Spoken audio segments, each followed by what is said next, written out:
You're playing a game. It's so plain. You're playing a game. It's so plain. You're playing a game. It's so plain. You're playing a game. What's good? What's good? What's good, my G's? G stands for Gamerz. It's your boy Snow. And Ramon. Back with another Ask the Gamerz. Changed my name to the fat guy on the channel. Episode. It's been a while. If you don't know, if you're new to this channel, or if you haven't seen any of these before, as I am rambling right now, you can just start asking any questions off the top of your head in the comment section below, as we are reading these questions from the last episode where we answered them here. So that means the questions you ask here will be answered in the next episode. And with that said, at the time of this video, Xbox One got a DirectX update coming soon. Who knows? The PlayStation Oculus ripoff is coming. What else do we want to say? TitanFALL is out. What else do we want to talk about? Infamous is out. There's still no Drive Club. Yeah. Nintendo is still not making any moves.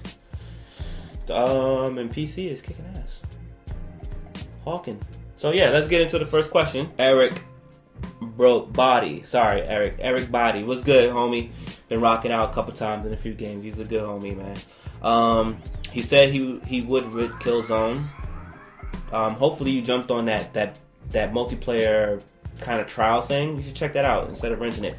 So what are you thinking of H-Hour from SOF Studios, original SOCOM dude making it? Now, automatically I'm going to put this question to the end, because my boy Drumnut, shout out to Drumnut, shout out to Ditch. I know you guys have been waiting for me to go in on this, and I've been kind of tight-lipped about H-Hour for specific reasons. So I'm just going to skip over that and get to Sarah Olden's question. What do you guys think of Kingdom Come Deliverance? Do you think it will be better than games like Skyrim? First off, Skyrim is amazing. Did you play that? Did you sit there and play that? I've played 30 minutes of it. You played more than me. The reason why I played 30 minutes of it is because I automatically felt myself being pulled in. And I can't, at any cost, I can't afford anything that's sticky like that. Man. World of Warcraft, EverQuest, any Elder Scrolls thing. Like I've been offered Elder Scrolls Online beta, and I refuse to do it because even the Final Fantasy thing, that's why I haven't said anything about it. I don't want to get pulled in. Now, with that being said, Sarah, specifically for you, I've talked to my Skyrim friends. I've even put this game on the map with them, and I compared my notes with it, with their stuff, what they were saying. And they felt comfortable saying that this would be a game that would be on par with Skyrim. That's cool. For them to be a Kickstarter to pull that off, kind of like that RPG game that came out for the I think it was the X1 or whatever. But like for them to do that and be a no-name, it'd be a good start for them to come in at Skyrim and do a couple of things better. What we both couldn't get, me and the one specific friend, we couldn't really figure out if the story could kind of help with the side quest to be that sticky. He also brought up a good point that the game should be hard as shit. I don't know why he requested that, but that's that dragon though. What is it? Demon Souls? Yeah. I don't know why he requested that. Maybe Sarah, you can help me with understand that, because he couldn't really explain it to me. But as far as the openness, the side quests, the adventure of it, the fantasy of it, he says that he's on board. And this is a person that really likes, but he's very stubborn. Like if he likes, it's like if he wears a certain line of clothes and you try to introduce him to not something better, just something similar or nice or just different in the same level, he's very like, don't talk to me about it. Let me do what I do. Yeah. So if my word means anything on that, then you should feel more confident with at least giving that game. I mean, you brought it up to my attention, so. And how are you enjoying the zoo? You never got back to me on that, if you went and got it. Yo, shout out to Brendan Cook. I mentioned Vector Man in the last video, and he was like, just because I said that, he subscribed. So hopefully you've been enjoying the content previous and prior to this subscription. You like a lot of Titanfall. The variety's coming, don't worry about it. Yeah. So Joey D, shout out to Joey D, who always appreciates these long episodes. Snow, have you been to E3 show in CA? For someone that loves games as much as you, this is a must. Had a chance through work when the 360, PS3, and the Wii debuted. That was the one I wanted to go to. Have amazing memories from the trip and hope to someday return. No, I haven't. It's on the pipeline. It is one of my things ever since I first discovered E3. I wanted to go. The year I wanted to go was when SOCON 3 and I think Little Big Planet was announced. SOCON 3 for the PS2 and then Little Big Planet for the PS3, whatever that was. I damn sure wanted to go for the one you went to. It's been funny if I went and we actually would have met each other and you're on YouTube now. The plan is to go to this one.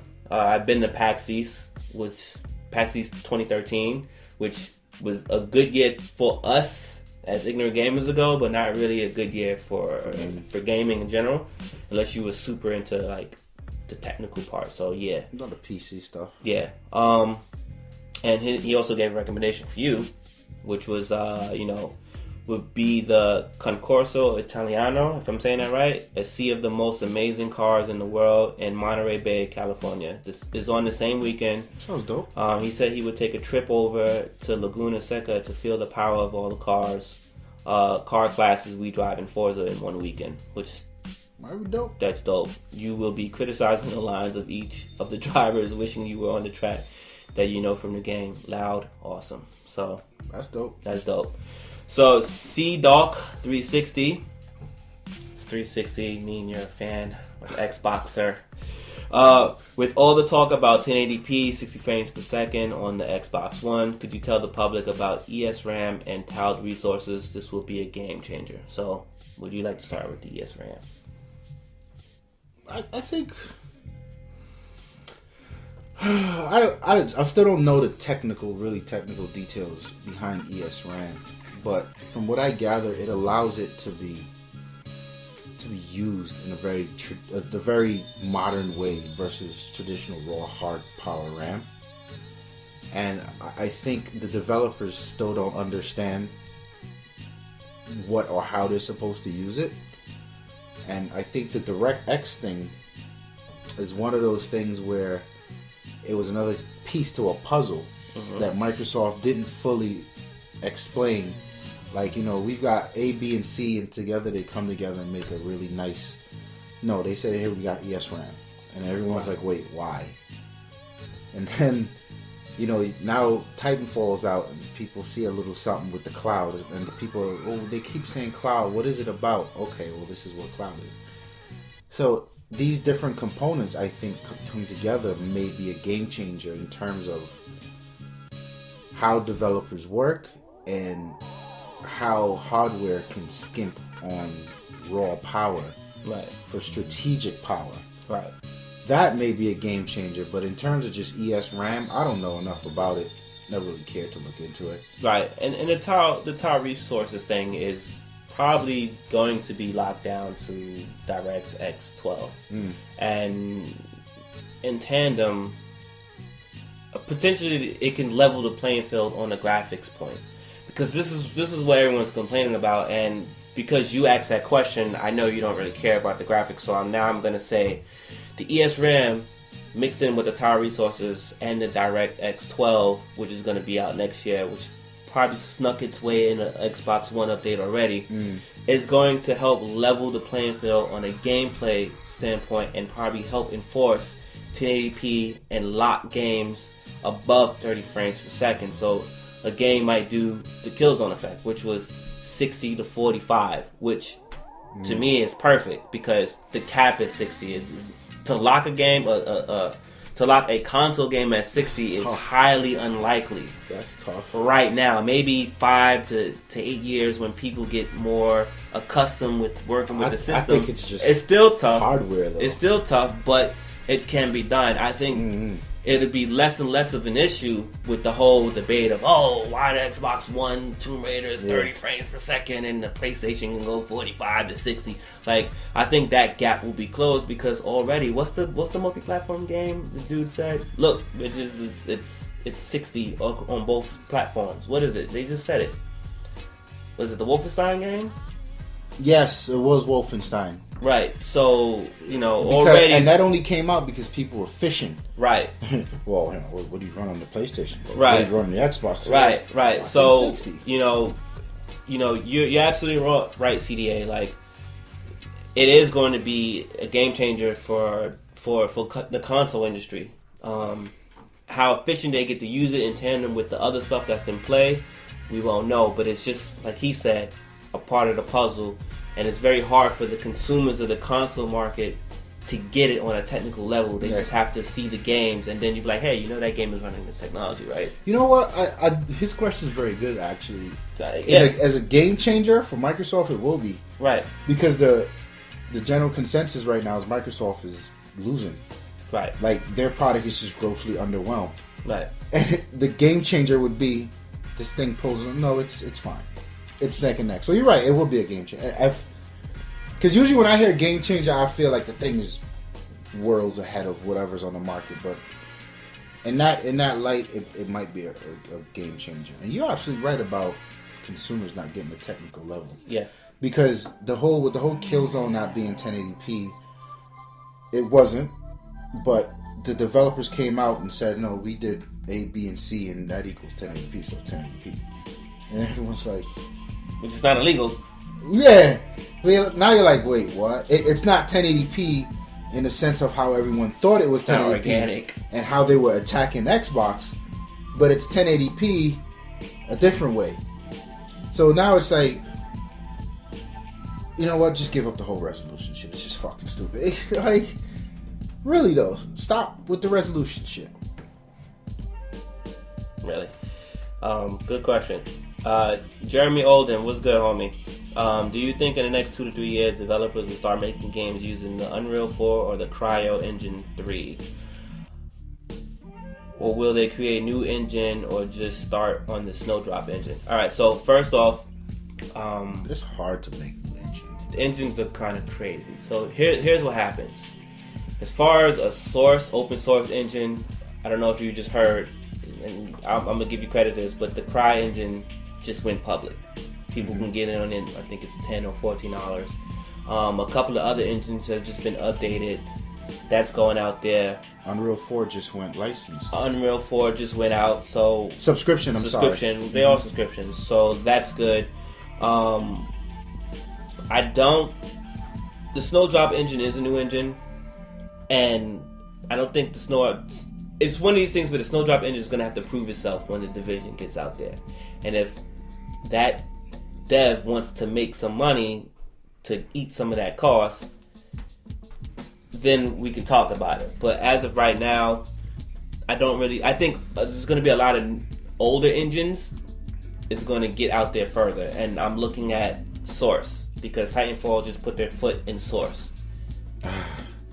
You gotta think of engines as hardware, right? These low-level things. People don't want to work with new hardware. If they can, they'd avoid it. Right. You know what you know. You rock out, you squeeze, you get more efficient. It's just easier that way. So these engines last about would you say the life cycle of a console? To be fair, yeah, I'll say that. You might see a 0.5. Yeah, you might see a 0.5 in between. It's the same thing. Like the Snowdrop is as dope as it is. A lot of these a lot of these AAA developers are sort of like, huh, because to them it becomes a point of sinking money into it to get it right. So if you have to allocate 100,000 to something like the Source engine, your potential is wild. But now you say, all right, you know, I'm not going to work with Source, I'm going to work with Frostbite. Well, to get something even half decent, now you have to allocate 300,000. That's a lot. Shit. And I shouldn't have said Frostbite because EA can't even get Frostbite right. So They're not gonna rent that out to nobody. But it. And for shooter fans and for you guys that's loving that game, you know, you guys are lucky that EA didn't decide to put their balls on their back and be like, no, you must use the Frostbite engine because that is the engine. That's the problem right now. Fucking Titanfall on Frostbite. I would never like to see that. So like, Titanfall works. Yeah, the ID engine. I had to make sure that I wasn't bugging. If I'm not mistaken, it was originally named the Quake engine. That I know. That's what I was just gonna ask you. Yeah, it was originally named the Quake. I just had to tell somebody this the other day, so I wanted to make sure. And good thing that I did. I hit it on the nose, so I don't have to go back and correct myself. But they did just release the 5. And a lot of these games that we love today are built off that engine, which the Call of Duty is a super duper modification of that, and that's what Titanfall is of the Source engine. And I still remain the Source engine is for shooters is one of the cleanest ones out there. That's why Counter-Strike is. I get it on the console, like people don't care, but on the PC. There's a reason why people play competitively still now on Counter-Strike. And it's like a no bullshit engine. Yeah, you know, like I shoot you, you're dead. Right. You're not going around that corner unshot. Like, yeah. I think that's what that's the easiest way I can say it. No. So, but again, Titanfall heavily modified it. But those guys, they are very good at modifying the engine once they find out what it is. And I can't remember, this was a 10-year article, I cannot remember where I seen it at. It might have actually been in the magazine. But there was a specific reason why they chose that ID engine, which was the Quake engine, over the Unreal engine. And I knew they wasn't going to look at the Unreal engine for Titanfall. So, new engine? Nah. They're just going to find something and rock out with it. Let's see. What games you play? This is from Valvin 444. Triple Force. What game that when you played, you were thinking to yourself, what the fuck was the developer thinking? Maybe it's just me, but Parappa the Rapper did that to me. Then they came out with a part 2. So I'm gonna answer this 2 ways because one is obviously the negative way. Yeah.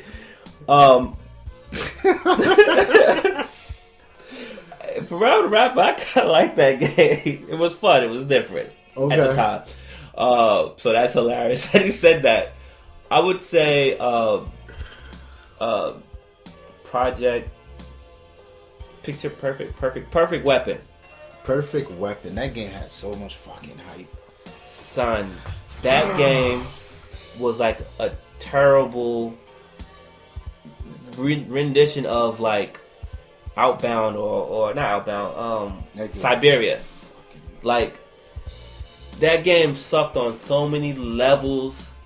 It will be the one game that if I die and I get a final request from like multiple categories, I'm not even going to wish for Half-Life 3 to be done, because at this point, nothing they can do will make that game.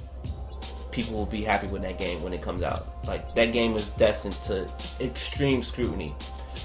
I would say go find the dudes who did Perfect Weapon and slap everybody that approves that game. Oh, man. I've never been more frustrated by a game than Perfect Weapon. And I think what gets me the most is that the word in that game is called perfect. Like, that was just like, son, what kind... You know what? It was a Perfect Weapon when I was throwing the game across the house like a ninja star at my brother. Like, I don't know what they was thinking with that game, but that wasn't it. I mean, you should have just been a Fighting Force. Fighting Force could have been called Perfect Weapon. I didn't really like Fighting Force either, but it was a decent game. You know? I remember the demo of Fighting Force. I had fun. Son, the game was fun. Perfect Weapon would be my game. Like, what was you thinking? My game? What is the name of that shit we played the other day, sir? With the stealing shit. Stealing? Yes. The robbery. The Payday 2. Payday 2. That game made me say what the fuck over and over again. leaps and bounds above the first one because the first one was simple. Man, fuck Titanfall. you. Fuck you and fuck those developers. I played this game. The game was dope. The game was fun. I put about 10 hours into this game. I know exactly what you're going to say. And I did not have a 1 mask. And I did not have a 2 scope on any of my guns. Which is really number 1. This annoyed the bejesus out of me because things in this game were randomly unlocked. So I was telling people, yo, you gotta get this. So homie A will go and get the game, play it for 2 minutes, and he'd get a rocket launcher with a scope. Okay. Homie B, after my recommendation, would go play it. He would get a super gold mask with a picture of Obama's face on it. Like, did I not just log 10 hours into this game? Do I not get a scope or a mask? Never touched it again. You're not gonna tell him about the homie C, the homie right next to you. Did he text you? Did you take a picture of some shit? Yo. We were in the same game, and I was like, yo, you gonna be tight. Like, the ranking, there was no reward for playing this fucking game. Mind you, I played PlayStation, so I got it on the 360 so I came in late, because I told them about the game, because I played it on the PS3. So I come late, and I told them, son, I don't want to spend money on this game. I don't want to spend my money on this game, because I know on Xbox you guys are going to be done with it in 2 weeks. Like, we was done in a week and a half. We was done in a week and a half. So I get on late, I get a scope. Yo, that irked me to know. The ACOG scope at that, which is his thing. That irked me, man. I just... That literally was the last time we played it. That was a what the fuck for me. Shout out to PlayStation Plus. We just got it for free over there. Next question. I don't even have a more recent game. Oh, he said what the fuck. You said 2 ways. What the fuck in a good way. Yeah. My what the fuck in a good way? It's easy to default to Titanfall, but I'm gonna say Halo 4. Yeah. Because Bungie was out. Mm-hmm. 323 was in. 343. I'll never get that right. I don't know why I never get that right. Shout out to 343. But 343 was in. Mm-hmm. And I was nervous. But we got it, and it was perfect. Mm-hmm. Not only was it perfect, it was better. And they did certain things right. And they added more value to it. With that was their own value. It was like, yo, people can still do this? Right. Like, there's still people, like, capable people in the universe? Right. That to me was a big what the fuck, in a good way. Mine's in a good way. I kind of have 3 on the list. Little Big Planet. I wanted to say Uncharted. I wanted to say Need for Speed Most Wanted. But you go a Little Big Planet. But I gotta go Little Big Planet. I mean, this is someone who plays the action games, the shoot 'em up stuff, the beat 'em up stuff, and I remember like that E3 I just mentioned earlier. Like I was like, why won't you tell me more about this game? I don't understand what this game is about. And then in its lifespan, it's still getting awards, just like Uncharted 2. It's like the game was like almost a year old and it kept getting new awards, and I'm just like, son, why is nobody explaining what this Little Big Planet game is about? And then I was like, you know what? Just gotta play it. I just gotta play it. So I jumped in and I was amazed. I'm amazed. That game has a life of its own. I don't care if you go buy number 1, number 2, or even if you buy a Little Big Karting. Don't even play the campaign, the story, whatever. Just go to the user-generated stuff, and you're like, amazing. Whoa, son, like, whoa. Like that Minecraft thing. Yeah. But put like, the tools wow. in people's hands. Yeah, and then if you want to scale it back, play the actual campaign. You just see how well it works. Maybe not Little Big Karting, it's fun, but like the platforming on the regular standard Little Big Planet is just the visuals and how they did it is just amazing stuff. Cool. And Vanquish. Oh my god. So another question from Valvin 444. So do you think Titanfall succeeded with the multiplayer only scheme? It's like when you play one, you've played them all. The same tired as rewarding people who play for hours rather than those who actually win matches. My friend is horrible at the game and he's higher ranked than me because he has no job. Call of Duty. Then the whole Prestige, aka Generations, and just get a tag near your name and another loadout profile is weak. No point in prestiging other than to brag. Have these types of FPSs reached the limit of innovation? So I already know he's gonna have a stacked answer, so let me just get mine out the way now. I want to be clear on one thing first. Titanfall may succeed on a multiplayer-only game based on consoles because Battlefield been doing that. Battlefield, until I guess Bad Company 1, never had a campaign. Or a campaign that was like, that wasn't a training wheel session for you to actually go play online. Because I think 2140, whatever that one was, had like a makeshift campaign. Yeah, the PC gamers don't give a shit. And Quake, if there ever, let me be honest with you, I used to play Quake. If there was a campaign, I don't know what it is. And Unreal Tournament had a campaign, but it really wasn't that. It was like your team that you would take into battles, and you just have to win battles. Like if you lost, you had to. There's bots running around, no? Yeah, it was bots, but it was computer-generated stuff. But it wasn't no story behind it. It was like, think of like Pro Stars or Monstars, that cartoon that used to be out. Other than that, I get what you're saying, and for me, I think The Division and Destiny is going to fix that. Now, it's sticky because Titanfall does a good job at being sticky because they have to make it accessible for everybody, like Call of Duty did. This is why you can go to work and your blue collar dude who looked like he doesn't play games ever in his life is talking about Call of Duty. Because there's other little things in there that's built for him to feel good about himself when he jumps online with better players such as yourself. In Titanfall, yeah, your boy might not have a job and play a stupid amount of hours. That happens in Battlefield too. I mean, if you think about it, they got more time to... If you get 15 and 5... and he goes 5 and 15, if he's playing that much more than you, yeah, he's gonna have that. Yeah, he's gonna have it. Now, if we start getting into what SOCOM 2, because I can't really confirm 3 like that, the skill system, which will still always put you up there no matter how many hours, is how efficient you are. Is it ELA or ELO they used to call it? It's like a ranking they use in chess. The Something Tom like, Clancy games had it. Yeah, right.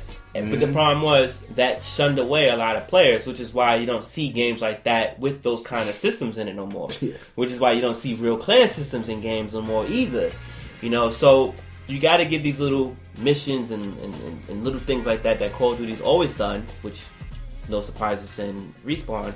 And we just said this yesterday, I think, where I was like, they tweaked it so now it's a reason to do it. You're 8,000 points versus someone with 30,000 points because they did all these little things. Yeah. And he's running around killing pilots, and this dude didn't kill as many pilots. He might have killed a shitload of bots, but it's how he did it. Yeah. So the innovation is coming. We're just at this point of tweaks because now I feel like all of us have figured out a way. Not us, but all the people making first-person shooters have figured out how to make a good, solid mechanism or mechanics of making a shooter. Now it's about everything else, and because of Respawn, who was Infinity Ward, they've already advanced how to do that because everybody's on their system of XP points and all that stuff now. Yeah, that makes sense.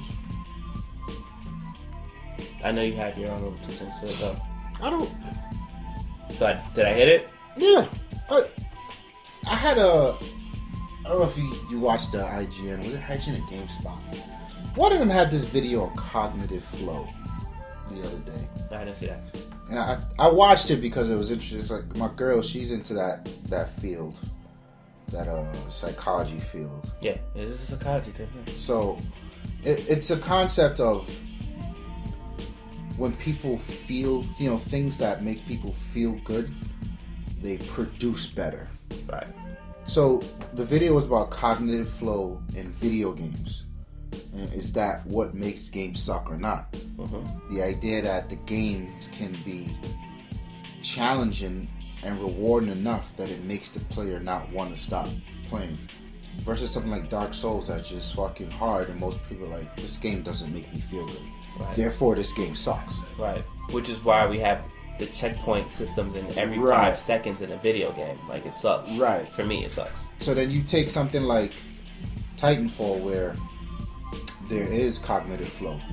Where a player may not get half as many Titan kills as I do, but then he's done all the challenges in the game, so he gets quadruple my experience points.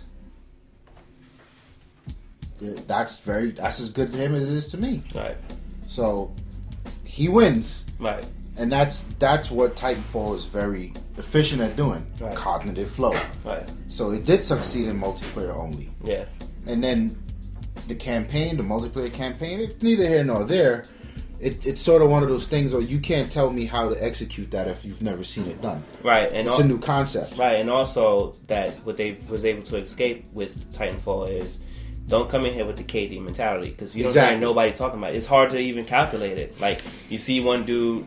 I saw one dude who posted confused and he was like, "Oh, I went 30-5." When we looked at his stats, he killed 30 bots. And he had 2 pilot kills and he had no Titan kills. Yeah. You get what I'm saying? And had we not said anything to him, he would have carried on. He would have just carried on about his life, you know. But then he had to. It's like this. Titanfall wants you to play the game like Titanfall. Stop playing it like everything else.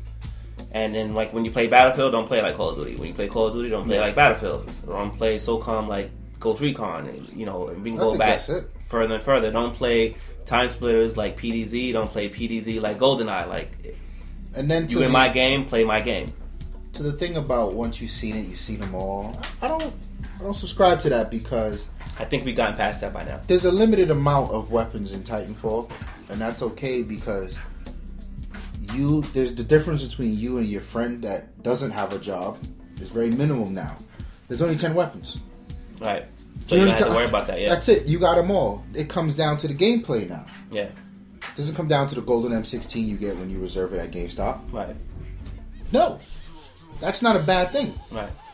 I don't need 15 different machine guns, 12 LMGs, 14 snipers. For what? I only use about 2 or 3 guns per class anyway. There you go. So and I'm someone who will. That's it. That's all I got time for. There you go. So I appreciate the Titanfall and the minimalistic approach. So now for the last part, which I may actually break off. What are you thinking about HR from SOF Studios? So these are the dudes who made SOCOM. As you know, all SOCOM servers are now officially offline. SOCOM 4. Disappointment, SOCOM Confrontation, Technical Nightmare, and like I said with the last SOCOM game, SOCOM Combined Assault was really much a retail copy of an expansion pack back in the days, which is now known as DLC. SOCOM 3, debate. SOCOM 2, the greatest. SOCOM 1, best HD, best hit detection, and might be the greatest SOCOM across the board. Where I'm at, where I'm thinking, this is going to be controversial because I am a SOCOM fan. That game, that style, the aura of that game is hard to say successful. It's hard to say it's going to be a killer, a hitter. It's not going to be any of these things. What it's doing is capturing dudes like me, and it's going to take for people like me, and maybe even him, to be like, listen, you little fuckers playing your little Call of Duty and you're running around Respawn, y'all complaining about it, you need to come play this game. I think from that standpoint, it's a great spiritual successor to SOCOM, but when we play this game, we need to understand, like I just said in the last question, play my game like my game. Don't come to Call of Duty playing it like Battlefield, don't go to Battlefield playing it like Call of Duty. This is H-Hour. Yes, we're SOCOM. We made SOCOM, just like Titanfall made Call of Duty. If you're playing Call of Duty and Titanfall, you're not going to enjoy Titanfall. Our mechanics are outdated for today's gaming from SOCOM. Do I feel like it was the best? Yeah, because we had teamwork. We fucking played the objective, PTFO, before Battlefield made it cool, which Battlefield was always about PTFO. We communicated, and we had fun. We don't care about XP points. We never cared about KD. We just cared about either blowing some shit up, or stopping some shit from blowing up, or saving hostages, or breaching some shit, or very few when we want to warm up elimination. So, based on the video, because I'm sure you've seen that little video, let's just get to it. Yeah, the gun button thing looks weird. That's not something that we do. But I guarantee you, it's not a game-breaking thing. It's going to be one of those things where we're going to have to play it in order to say, yo, I don't want it in there. And I don't like commenting on pre-alpha anything. And for you fucking reviewers out there who are reviewing alphas, you're fucking stupid. Because you're giving people bad information. You get what I'm saying? And that's not to take a shot at you people who are reviewing the H-Hour Alpha, pre-Alpha. They didn't have to do that. There was a Kickstarter-funded product. They did not have to give us that video. They didn't have to do that. That was a privileged thing for people that didn't go in that video and then fucking hate. I saw it. I took it for what it was. I saw what it looked like. I saw the direction. I'm on board. They can't drop a retail price for it. If I get into that, I'm killing a game before it get a chance to be finished. It's not even in beta. So, what I saw from it, I appreciate, I love, I can't wait to see more. I want to see it closer to the beta. I want to see, because the beta, after the beta, that's what's coming. Yeah. I'm wherever he's at. So, yeah. That's all I got. Okay. Snow. Ramon. And I'm out. Peace. What is good, beautiful people? You guys know my voice. Ramon, also known as Uncle Rizzo around here. Make sure you check out ignorantgamers.com. I know you guys love the YouTube channel, but check out the site, man. We got tons of content there for you. Of course, everything we do on the YouTube channel is also on the site, and so much more. We've got reviews, we've got the blogs, we've got the editorials. It's all there, baby. Hit the website, check it out. And while you're at that, check out lifestylesdefined.com. That's our sister channel. We've got technology, fashion, cars, music, movies, everything you ever want is over there. But yo, it's your boy Ramon. I'm out of here. Peace.